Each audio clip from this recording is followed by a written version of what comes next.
Nah, jadi antena helix juga melihat impedansi antena helixnya ya. Kemudian diset biar optimal, maka diperoleh tahanan dari impedansinya adalah dari antena itu adalah mendekati 140 kali C ya, C per lambda tadi ya. Kalau C-nya sepertiga misalkan C-nya diset di antara 1 lambda tadi, maka rentangan dari nilai impedansi antena antara dari 100 sampai 200 ohm. Nah, ini helix tidak apa-apa ya, diset 100 sampai 200 ohm ya. Walaupun saluran transmisi koaksial itu ada 3 standar, ada 50 ohm, 75 dan 60 untuk pengukuran biasanya. Nah, biasanya dalam rangkaian antena helix itu disusun. Jadi antena helix itu yang punya impedansi yang punya 100 sampai 200 tadi harus disusun sangat mudah. Penyusunan biasanya menggunakan konsep paralel ya. Kemudian kalau pakai konsep paralel mudah menurunkan ke arah bawah atau ke arah 50 ohm atau mengejar kesesuaian terhadap impedansi saluran transmisinya. Kalau antena helix dioperasikan secara tunggal, maka kita membuat matching impedance ya, atau transformator 200 ke 50 ohm yang sesuai dengan kabel saluran transmisinya. Jadi kalau untuk menentukan bandwidth 3 dB nya dalam buku itu 5/2 52 ini ya, begini. Kalau bandwidth dari ujung ke ujung adalah 115 ya, C per akar NS nya.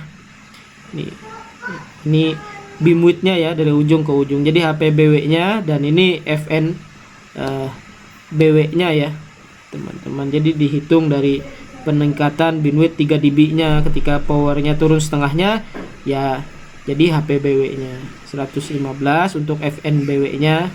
Kalau untuk HPBW nya 52 untuk bandwidth nya ya, ini bandwidth 3 dB nya HPBW nya. Untuk lengkapnya bisa dilihat di buku Kraus ya teman-teman. Ini gambaran aplikasinya ya, kira-kira seperti itu. Nah, ini aksial rasionya ya, berarti 2N plus 1 per 2N. Jadi N nya misalkan 2 kali 3 4, jadi 2 kali 4 8 tambah 1 9 misalkan. Nah, semakin besar lilitan maka akan semakin mendekati angka 1, maka semakin banyak jumlah lilitannya, maka radiasinya akan semakin mendekati lingkaran ya teman-teman.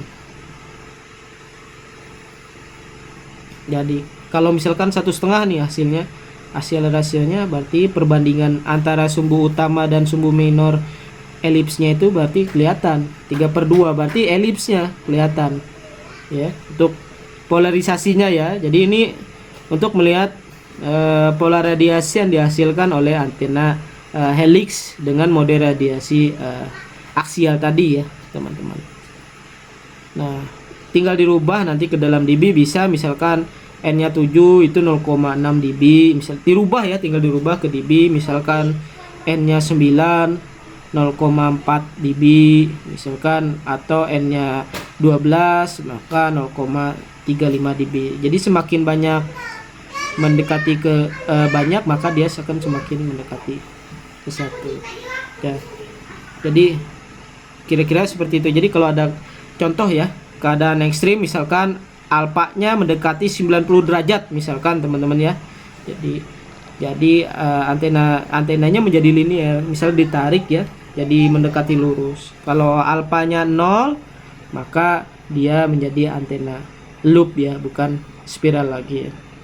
Seringkali helix disusun supaya gainnya menjadi naik ya. Jadi untuk meningkatkan gain itu tekniknya ya disusun seperti tadi. Jadi plus minus keuntungan Antena helix itu diversitas elipstik ya. Kemudian bandwidth model aksio ya. Bandwidthnya bisa besar atau lebar untuk mode aksial. Kemudian perencanaan tidak terlalu kritis ya, tidak terlalu susah, terutama mode aksial untuk perencanaannya ya atau pembuatannya. Kemudian efisiensi juga rendah ya untuk mode normal. Kemudian mode normal juga bandwidthnya bisa kecil. Kemudian fisis pendek plus polarisasi elips ya. Jadi itu kira-kira keuntungan dan kerugian dari antena helix tadi ya, teman-teman.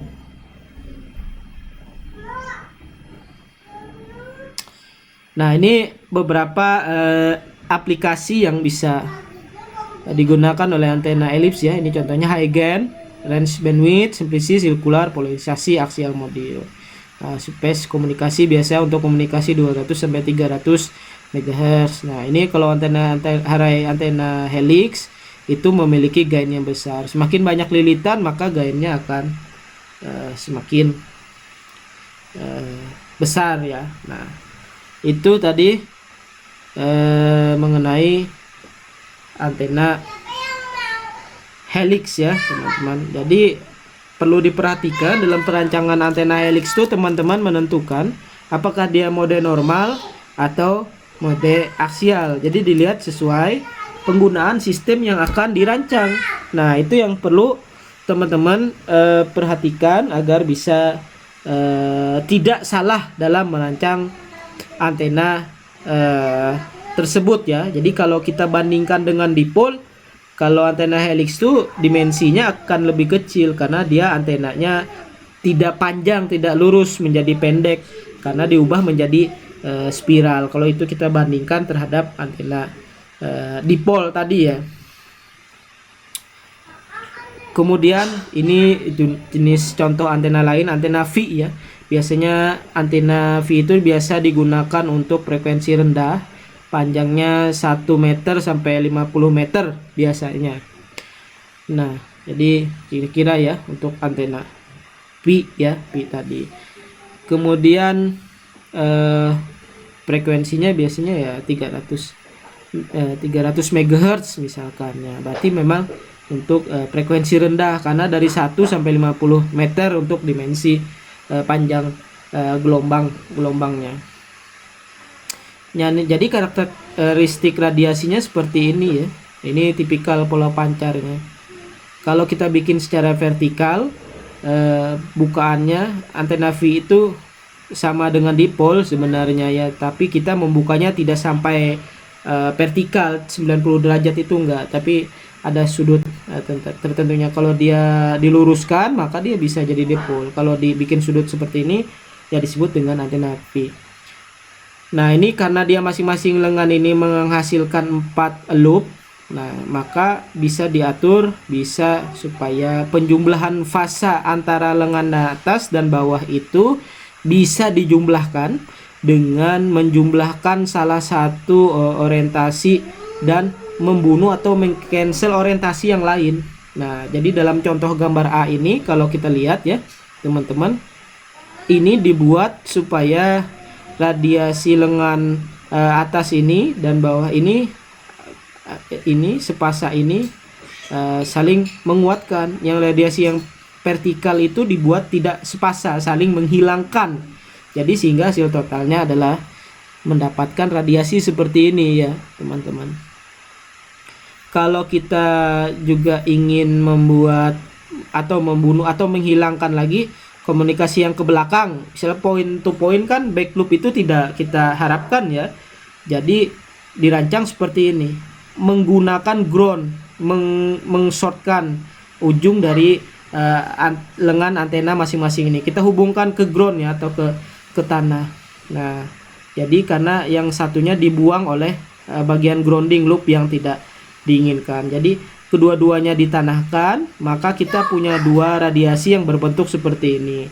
Nah, kalau ini kita vertikalnya sama dengan ini di atas tadi ya, untuk pasaknya saling menghilangkan, saling mengcantel untuk yang vertikal, maka jumlah dari kedua radiasi lengan atas yang di grounded dengan bawah juga di grounded, maka kita bisa menghasilkan